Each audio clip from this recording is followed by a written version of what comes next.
প্রিয় ছাত্রছাত্রীরা, আজকে আমি তোমাদেরকে এই ভিডিওর মাধ্যমে ক্লাস 10-এর ফিজিক্যাল সায়েন্স অর্থাৎ ভৌতবিজ্ঞানের যে প্রশ্নগুলো দেওয়া আছে এবিটিএ টেস্ট পেপার 2024-25 অর্থাৎ 2025 সালে মাধ্যমিক পরীক্ষার জন্য, সেখানে এবিটিএ টেস্ট পেপারের পেজ নম্বর 32-এ যে সমস্ত প্রশ্নগুলো আছে বিভাগ ক, খ এবং গ এর মধ্যে, অর্থাৎ এমসিকিউ টাইপ এবং এসকিউ টাইপসের প্রশ্ন 1 নম্বর এবং 2 নম্বর যে প্রশ্নগুলো আছে সমস্ত প্রশ্নের উত্তর আমরা আলোচনা করবো আজকে এই ভিডিওর মাধ্যমে। তো ভিডিওটা শুরু থেকে শেষ অবধি অবশ্যই তোমরা দেখবে এবং চ্যানেলে যদি নতুন হতে অবশ্যই তোমরা চ্যানেলটাকে সাবস্ক্রাইব করে রাখবে পরবর্তী পেজগুলোর প্রশ্ন উত্তর পাওয়ার জন্য। তো আজকে আমরা আমাদের পেজ নম্বর 32 অর্থাৎ প্রথম পেজটা আলোচনা করব, বিভাগ ক, খ এবং গ ফিজিক্যাল সায়েন্সের। দেখো, এখানে ভৌতবিজ্ঞানের সমস্ত প্রশ্নের উত্তর করা আবশ্যিক যেভাবে লেখা থাকে। বিভাগ ক এর মধ্যে দেওয়া আছে, দেখো বিভাগ ক একে বহু বিকল্প ভিত্তিক প্রশ্ন, প্রতিটি প্রশ্নের নিচে 4টি করে বিকল্প উত্তর দেওয়া আছে, যেটি ঠিক সেটি লেখো। তো 15টা এমসিকিউ টাইপ প্রশ্ন দেওয়া আছে। তো একের দাগের একের প্রশ্নে বলা আছে, দেখো গ্রিনহাউস এফেক্টের জন্য দায়ী ইনফ্রারেড রশ্মি, অতিবেগুনি রশ্মি, গামা রশ্মি নাকি আলফা রশ্মি? সেটা অপশান এ হবে সঠিক উত্তর, ইনফ্রারেড রশ্মি। নেক্সট প্রশ্ন, লিটার এখানে বলা হয়েছে, দেখো 1.2 এর দাগের প্রশ্ন, লিটার অ্যাটমসফিয়ারে সর্বজনীন গ্যাস দুর্বকের মান। তো সর্বজনীন গ্যাস দুর্বকের মান এখানে তোমাদের যেটা হবে সেটা হচ্ছে বিয়ারটা হবে সঠিক 0.08 to 1। নেক্সট প্রশ্ন 1.3, কত মোল H2 এর সঙ্গে 2 মোল O2 এর বিক্রিয়ায় 4 মোল স্টিম উৎপন্ন হয়? তো এখানে তোমাদের যেটা হবে অপশান বি অর্থাৎ 4 মোল। এরপরের প্রশ্ন 1.4-এ বলা আছে, কোনো কঠিন পদার্থের ক্ষেত্রে প্রসারণ গুণাঙ্ক। কোনো কঠিন পদার্থের ক্ষেত্র প্রসারণ গুণাঙ্ক। তো 2 × 10⁻⁵ পার ডিগ্রি সেন্টিগ্রেড হলে ওই পদার্থের দৈর্ঘ্য প্রসারণ গুণাঙ্কের মান কত হবে? তো এখানে তোমাদের হবে অপশান ডি অর্থাৎ 1 × 10⁻⁵ পার ডিগ্রি সেন্টিগ্রেড। নেক্সট প্রশ্ন যেটা বলা হয়েছে, সমান্তরাল কাঁচ ফলকের মধ্য দিয়ে আলোক রশ্মির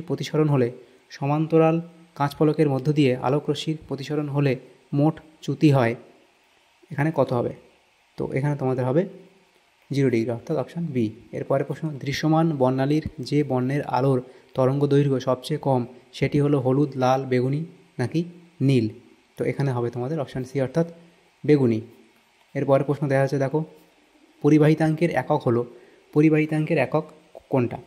তো পরিবাহিতাঙ্কের একক হলো mole into centimetre to the power -1 বা MHO পার সেন্টিমিটার লিখতে পারো বা MHO dot centimetre to the power -1, অর্থাৎ এখানে অপশান ডি তোমাদের সঠিক উত্তর হবে। এরপরের প্রশ্ন 1.8-এ বলা হচ্ছে, তাপমাত্রা বাড়লে অর্ধপরিবাহীর রোধাঙ্ক হ্রাস পায়, বৃদ্ধি পায়? প্রথমে বাড়ে, এটা হবে অপশান এ অর্থাৎ হ্রাস পায়। তো দেখো, এখানে যে অঙ্কগুলো ছিল সেগুলো যদি তোমাদের সমস্যা হয় তো অবশ্যই কমেন্ট করবে, তাহলে আমরা নেক্সট যে স্কুলগুলো আছে সেগুলোতে আমরা চেষ্টা করবো অঙ্কগুলো বুঝিয়ে দেওয়ার। যদি তোমাদের সমস্যা হয় বুঝতে, তাহলে অবশ্যই কমেন্ট করবে। নেক্সট দেখো যেটা প্রশ্ন বলা আছে 1.9, 92A to 38 ভর সংখ্যা পারমাণবিক সংখ্যা দেওয়া হয়েছে। মৌলটির পরমাণুর প্রথমে একটি আলফা বিঘটন ও 2টি বিটা বিঘটন হলে সৃষ্ট পরমাণুর ভর সংখ্যা কত হবে? তো এখানে হবে 231 অর্থাৎ অপশান বি। এরপরে প্রশ্ন 1.10, সেখানে কি বলা আছে, দেখো কোনটি সন্ধিগত মৌল নয়? তো এখানে হবে Mg, অপশান বি। এরপরে প্রশ্ন 11 দাগের প্রশ্নে কী বলা আছে, ধাতব পরমাণু আয়নে পরিণত হওয়ার সময় ইলেকট্রন ত্যাগ করে ও জারিত হয়, ইলেকট্রন গ্রহণ করে ও জারিত হয়? তো এখানে সঠিক উত্তর হবে অপশান এ অর্থাৎ ইলেকট্রন ত্যাগ করে ও জারিত হয়। এরপরে প্রশ্ন 1.12-তে বলা আছে, একটি রূপোর গয়নায় সোনার প্রলেপ দিতে হলে অ্যানোড রূপে ব্যবহৃত হয়। অ্যানোড রূপে কোনটা ব্যবহার করা হয়? তো সেটা হচ্ছে AU অর্থাৎ অপশান সি। নেক্সট প্রশ্ন, আয়রন পাইরাইডসকে অতিরিক্ত বায়ুতে পোড়ালে যে গ্যাস পাওয়া যায় তা হলো, সেটা হবে এখানে SO2 অর্থাৎ অপশান ডি। এরপরের প্রশ্ন 1.14-তে বলা হচ্ছে, পিতলের উপাদান Cu+Sn, Cu+Zn, অর্থাৎ সঠিক উত্তর অপশান বি, Cu+Zn হলো পিতলের উপাদান। আচ্ছা, এরপরের প্রশ্ন দেখো 1.15-তে বলা হচ্ছে, LPG এর সিলিন্ডার থেকে গ্যাস লিক করলে যে তীব্র দুর্গন্ধ পাওয়া যায় তা যে যৌগের কারণে তা হলো, অর্থাৎ সেই গন্ধটা কোন যৌগের কারণে হয় সেটা আমাদের বলা হচ্ছে, যে এলপিজির সিলিন্ডার লিক করলে যে গন্ধ বার হয় সেই দুর্গন্ধটা কোন যৌগের কারণে হয়? সেটা ethylene dibromide, ethyl alcohol, vinyl acetate নাকি ইথাইল মার্কাপ্টান? অপশান ডি সঠিক উত্তর, ইথাইল মার ক্যাপ্টান। তাহলে এখানে যে এমসিকিউ প্রশ্নগুলো ছিল 15টা, সেগুলো আলোচনা করলাম। নেক্সট দেখো যে প্রশ্নগুলো আছে বিভাগ ক্ষয়ের মধ্যে। তাহলে বিভাগ ক আমাদের কমপ্লিট হলো। বিভাগ ক্ষয়ের মধ্যে নিম্নলিখিত প্রশ্নগুলি উত্তর দাও, বিকল্প প্রশ্নগুলি লক্ষ্য নিয়ে। এখানে 21টা প্রশ্ন আছে, 1 নম্বর করে 21 নম্বর দেওয়া হয়েছে। তো এখানে যে প্রত্যেকটা প্রশ্নগুলো আছে আমরা দেখো নেক্সট পেজে টাইপ করে নিয়ে এসেছি, সেখান থেকে তোমাদের দেখে দেবো। দেখো প্রথম দেখো বিভাগ ক্ষয়ের মধ্যে নিম্নলিখিত প্রশ্নের উত্তর দাও, বিকল্প প্রশ্নগুলি লক্ষণীয়। তো 21টা প্রশ্ন, 21 নম্বর এখানে নম্বর বিভাজন করে দেওয়া হয়েছে। তো প্রথম যে প্রশ্ন সেটা ছিল কি, বায়ুমণ্ডলের কোন স্তরে ভ্যান অ্যালেন বিকিরণ হয়? বায়ুমণ্ডলের কোন স্তরে ভ্যান অ্যালেন বিকিরণ হয়? সেটা হবে ভ্যান অ্যালেন বিকিরণ বলা হলো বায়ুমণ্ডলের ম্যাগনেটোস্ফিয়ারে দেখা যায়। কোন স্তরে হয়? ম্যাগনেটোস্ফিয়ারে। বায়ুমণ্ডলের ম্যাগনেটোস্ফিয়ার,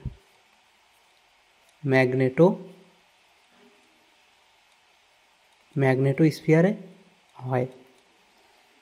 তাহলে বায়ুমণ্ডলের ম্যাগনেটোস্ফিয়ার স্তরে ভ্যান অ্যালেন বিকিরণ হয়। নেক্সট 2.2 প্রশ্ন বলা আছে কোন ব্যাকটেরিয়া দ্বারা প্রাণী ও উদ্ভিদের বর্জ্য পদার্থের বিয়োজন পদ্ধতির সাহায্যে বায়োগ্যাস উৎপন্ন করা হয়? তাহলে কী বলা আছে? কোন ব্যাকটেরিয়ার দ্বারা? সেটা হবে কি methanogenic bacteria. Methanogenic bacteria, methanogenic bacteria, methanogenic bacteria. Next দা কথা দিয়ে প্রশ্ন ছিল তাপন মূল্যের এসআই পদ্ধতিতে একক কী? তাপন মূল্যের এসআই পদ্ধতিতে একক কী? তো সেটা হবে কি kilo joule per KG. Kilo joule per KG. Next প্রশ্ন স্থির উষ্ণতায় নির্দিষ্ট ভরের গ্যাসের পিভি লেখচিত্রের প্রকৃতি কীরূপ? পিভি লেখচিত্রের প্রকৃতি কীরূপ হবে?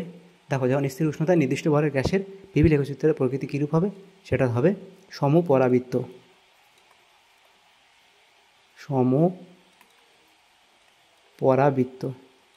নেক্সট প্রশ্ন এসটিপিতে 22.4 লিটার আয়তনের CO2 গ্যাসের অণুর সংখ্যা কত? এসটিপিতে 22.4 লিটার আয়তনের CO2 গ্যাসের অণুর সংখ্যা কত? তো সেটা হবে 6.022 ইন্টু 10⁻23T। নেক্সট প্রশ্ন দেখো দেওয়া হয়েছে, সেটা বলা আছে কোনো তরলের প্রকৃত প্রসারণ গুণাঙ্ক ও আপাত প্রসারণ গুণাঙ্কের মধ্যে কোনটি? আপাত প্রসারণ গুণাঙ্কের মধ্যে কোনটি তার একান্ত নিজস্ব ধর্ম? তো সেটা হবে কি প্রকৃত প্রসারণ গুণাঙ্ক তার প্রকৃত প্রসারণ গুণাঙ্ক সেটা তার নিজস্ব ধর্ম। তাহলে এটা হলো নিজস্ব ধর্ম। কথা দিয়ে প্রশ্ন ছিল কি লোহা ও পিতলের তৈরি দ্বিধাতব পাতকে বরফের মধ্যে রাখলে কোন ধাতুটি ভিতরের দিকে বেঁকে যাবে? সেটা হবে কি পিতল ধাতুটি। পিতল ধাতুটি ভিতরের দিকে বেঁকে যাবে।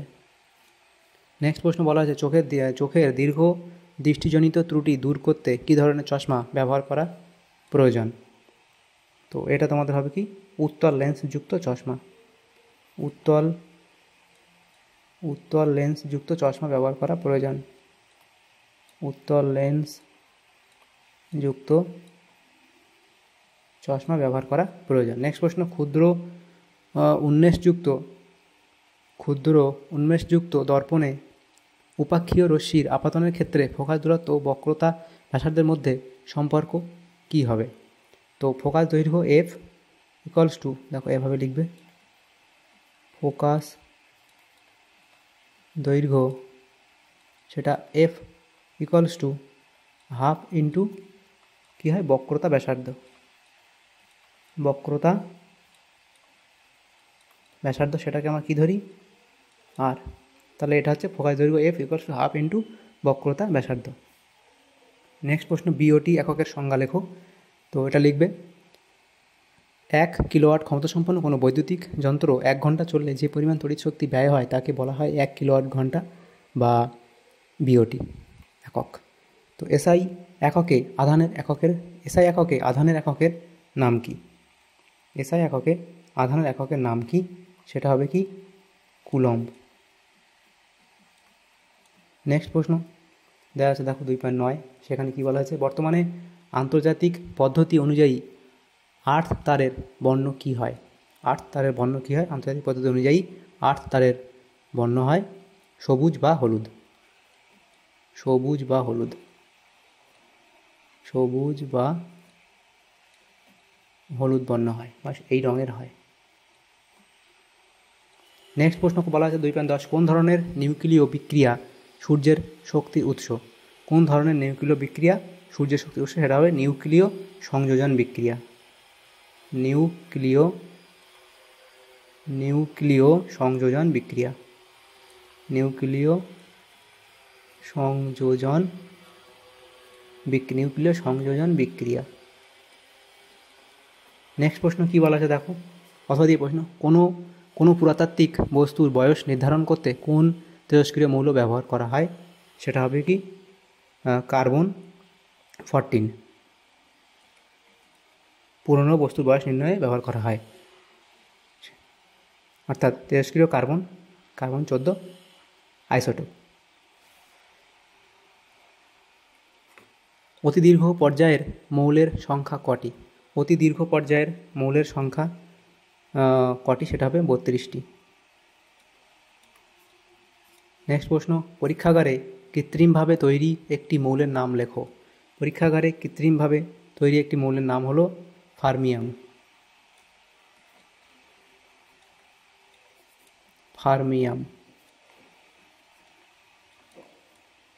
নেক্সট প্রশ্ন, জলে দ্রবীভূত হয় এমন একটি সমযোজী যৌগের উদাহরণ দাও। জলে দ্রবীভূত হয় এমন একটি সমযোজী যৌগ হলো হাইড্রোজেন ক্লোরাইড, অর্থাৎ HCl।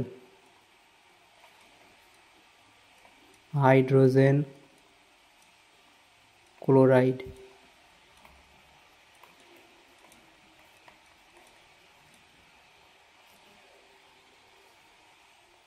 নেক্সট প্রশ্ন, তড়িৎ বিশ্লেষণের সময় কোন শক্তি রাসায়নিক বিক্রিয়া ঘটানোর জন্য দায়ী? তড়িৎ বিশ্লেষণের সময় কোন শক্তি রাসায়নিক বিক্রিয়া ঘটানোর জন্য দায়ী? তড়িৎ শক্তি রাসায়নিক বিক্রিয়া ঘটানোর জন্য দায়ী। কোন শক্তি? এটা হবে কি তড়িৎ শক্তি। তড়িৎ শক্তি রাসায়নিক বিক্রিয়া ঘটানোর জন্য দায়ী। নেক্সট প্রশ্ন দেখো, বলা আছে জলের তড়িৎ বিশ্লেষণে ক্যাথোডে উৎপন্ন হয় কোন গ্যাস? যার মধ্যে জ্বলন্ত পাটকাঠি ধরলে কাঠি নিভে গিয়ে গ্যাসটি নীল শিখায় জ্বলে। তো সেটা হবে কি হাইড্রোজেন গ্যাস। Hydrogen gas. তারপরে যে প্রশ্ন দেখো 2.16 বাম স্তম্ভের সঙ্গে ডান স্তম্ভ আমাদের এখানে মেলাতে বলা হয়েছে। দেখো এদিকে বাম স্তম্ভ দেওয়া আছে, এখানে ডান স্তম্ভ দেওয়া আছে। এটা কীভাবে মেলাবে? থার্মিট পদ্ধতি এখানে আমাদের মিলবে, দেখো লোহার সাথে মিলবে থার্মিট পদ্ধতি। অ্যামালগাম, এই অ্যামালগাম হবে দেখো Na+HG। বায়োপলিমার, এটা হবে নিউক্লিক অ্যাসিড। এবং PVC, এটা হলো কি ভিনাইল ক্লোরাইড, অপশান সি। এভাবে মিলিয়ে নেবে, বাম দিক এবং বাম স্তম্ভ ডান স্তম্ভ মিলিয়ে নেবে হবে। এর পরের যে প্রশ্নগুলো আছে দেখো, পরে 2.17 কী বলা হয়েছে, নাইট্রোলিম কি? অথবা এই প্রশ্ন একটি আলমিক গ্যাসের নাম লেখো।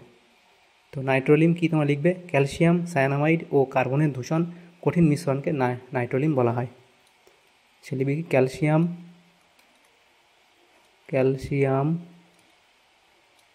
সায়ানামাইড।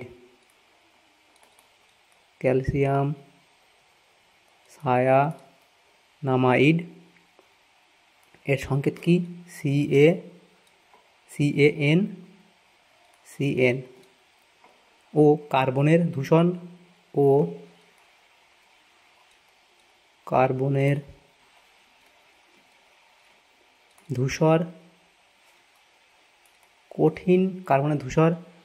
কঠিন মিশ্রণকে নাইট্রোলিম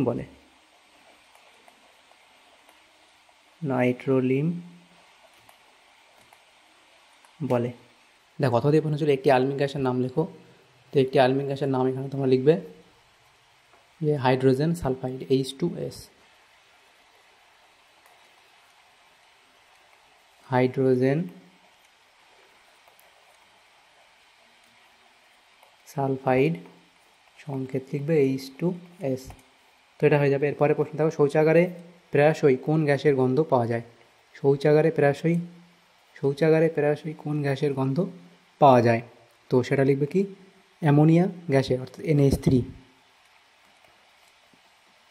অ্যামোনিয়া গ্যাসের গন্ধ পাওয়া যায়।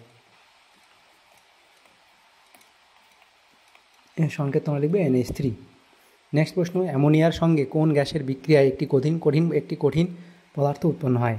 অ্যামোনিয়ার সঙ্গে হাইড্রোজেন ক্লোরাইড গ্যাসের বিক্রিয়ায় কঠিন পদার্থ উৎপন্ন হয়? Hydrogen chloride. হাইড্রোজেন ক্লোরাইড গ্যাসের বিক্রিয়ায় কঠিন পদার্থ উৎপন্ন হয়। নেক্সট প্রশ্ন বিভাগ গ, সেখানে 3-এর দাগে নিম্নলিখিত প্রশ্নগুলোর উত্তর দাও, বিকল্প প্রশ্নগুলি লক্ষণীয়। প্রত্যেকটা প্রশ্ন 2 নম্বর করে, 9টা প্রশ্ন আছে, 18 নম্বর দেওয়া হয়েছে। তো প্রথম প্রশ্ন, স্থিতিশীল উন্নয়ন কী? স্থিতিশীল উন্নয়ন কী? তো এখানে তোমরা লিখে দেবে এটা। এরপরের যে প্রশ্ন আছে দেখো, সেখানে যেটা বলা হয়েছে যে এর জন্য কী পরিকল্পনা প্রয়োজন। তো এখানে এই যে পরিকল্পনাগুলো প্রয়োজন এত অবধি তোমরা লিখবে, এই 2, 3, 4, 5টা লিখে দেবে। এরপরে প্রশ্ন ছিল দিকে, এটা এই পর লাইন চলে আসছে, তো এটা এখান থেকেই একই লাইন হবে পরপর। তো 3.2-এর থেকে আদর্শ গ্যাসের আচরণ থেকে বাস্তব গ্যাসগুলির বিচ্যুতির কারণ দুটি লেখো। তো এই দুটো কারণ এখানে লিখে দেবে। নেক্সট যে প্রশ্নগুলো আছে দেখো, অথবা দিয়ে প্রশ্ন ছিল 27 ডিগ্রি সেন্টিগ্রেড 27 ডিগ্রি সেন্টিগ্রেড উষ্ণতায় নির্দিষ্ট ভরের কোনো গ্যাসের আয়তন 500 সেন্টিমিটার কিউব স্থির চাপে কোন উষ্ণতায় গ্যাসের আয়তন দ্বিগুণ হবে? তো আমাদের এটা ধরে নিতে হবে। দেখো আমাদের T1 কত বলা আছে? 27 ডিগ্রি সেন্টিগ্রেড, প্রাথমিক যে টেম্পারেচার 27 ডিগ্রি সেন্টিগ্রেড দেওয়া হয়েছে। তো সেটা 27 ডিগ্রি সেন্টিগ্রেডকে আমরা যদি কেলভিনে কনভার্ট করি তাহলে 273 সাথে যোগ করতে হবে। 273 যোগ 27, সেখান থেকে 300 কেলভিন আমাদের হবে, যে এত উষ্ণতায় নির্দিষ্ট ভরের কোনো গ্যাসের আয়তন এত। তাহলে T1 এত, V1 কত? 500 সেন্টিমিটার কিউব এখানে বলা দেওয়া আছে, এখানে বলে দেওয়া আছে প্রশ্নতে। তাহলে আমাদের বার করতে বলা আছে স্থির চাপে কোন গ্যাসে কোন উষ্ণতায় গ্যাসের আয়তন দ্বিগুণ হবে। গ্যাসের আয়তন দ্বিগুণ হবে এবং আমাদের যেটা আয়তনটা দ্বিগুণ হবে বলেছে এবং উষ্ণতা কত সেটা বার করতে হবে। অর্থাৎ T2টা আমাদের জানতে হবে সেটা। এবার দেখো আমাদের কি বলেছে, গ্যাসের আয়তন কী হবে? স্থির চাপে গ্যাসের আয়তন দ্বিগুণ হবে। তাহলে V2টা কত? সেটা হচ্ছে দ্বিগুণ 2 ইন্টু V1। তাহলে 2 ইন্টু V1 কত? 500 সেন্টিমিটার কিউব। 500 সেন্টিমিটার কিউব, এখান থেকে গুণ করলে কত? 1000 সেন্টিমিটার কিউব আমাদের আসলো। তাহলে আমরা এবার সূত্র কী জানি? V1 বাই T1 সমান সমান V2 বাই T2। তো পরের লাইনে আমরা কী করবো দেখো, এই ভ্যালুগুলো বসানোর আগে আমাদের যা জানা দরকার T2টা, তাহলে T2টা আমরা এদিকে রাখবো। T2 এদিকে রাখলে আমাদের এদিকে কী হবে? V2 into T1 by V1। তো পরের লাইনে আমরা জাস্ট ভ্যালুগুলো বসিয়ে দেবো। V2 এর মান কত? দেখো V2 এর মান হচ্ছে 1000 ইন্টু T1 এর মান কত? 300, নিচে V1 কত? 500। তাহলে দেখো এই দুটো জিরো কাটলাম, 5 দিয়ে যদি কাটি এটা 5 ইন্টু 200, তাহলে অতএব T2 কত? 200 গুণ 3, 600 কে। এবার তাহলে অতএব উষ্ণতা কত হবে? অতএব নির্ণেয় উষ্ণতা সমান সমান আমরা কত লিখব? দেখো আমাদের সেন্টিগ্রেডে লিখতে হবে, যেহেতু প্রশ্নটা সেন্টিগ্রেড দেওয়া ছিল। তাহলে 600 মাইনাস 273 ডিগ্রি সেন্টিগ্রেড হবে, কারণ আমরা 600 কেলভিন এটাকে আমার সেন্টিগ্রেডে কনভার্ট করলে মাইনাস 273 করতে হবে। তাহলে এটা বিয়োগ করে কত? 3 আর কয় দিলে 10, 7 হাতে 1, 8 আর 2 দাও 10, হাতে 1 3, তাহলে 327 ডিগ্রি সেন্টিগ্রেড। তো এটা হবে, তো এটাই আমাদের উত্তর। নেক্সট প্রশ্ন দেখো, যেটা বলা আছে সেখানে কোনটা ছিল? 3.3, সেখানে বলা আছে একটি উত্তল লেন্সের সাহায্যে কীভাবে অস্ত্র, সমশিষ্য ও বস্তু অপেক্ষা বড় প্রতিবিম্ব গঠিত হয় তা চিত্রসহ দেখাও। তো এখানে করে দেওয়া আছে, দেখে নেবে এটা। অথবা প্রশ্ন ছিল রৈখিক বিবর্ধন কাকে বলে? লিখবে প্রতিবিম্বের দৈর্ঘ্য এবং বস্তুর দৈর্ঘ্যের অনুপাতকে রৈখিক বিবর্ধন বলে। তার ওই সাথেই প্রশ্ন ছিল 5 সেন্টিমিটার দীর্ঘ একটি বস্তু একটি উত্তল লেন্সের সামনে রাখলে প্রতিবিম্বের রৈখিক বিবর্ধন হয় 5। এবং তাহলে দেখো কী বলা হয়, প্রতিবিম্বের দৈর্ঘ্য কত? প্রতিবিম্বের দৈর্ঘ্য আমাদের বার করতে বলা আছে। তো দেখো এই যে অঙ্কটা সেটা আমরা এখানে নিচে করব। তো আমরা কি জানি দেখো লিখবো, আমরা জানি রৈখিক বিবর্ধন সমান কি? আমরা জানি রৈখিক বিবর্ধন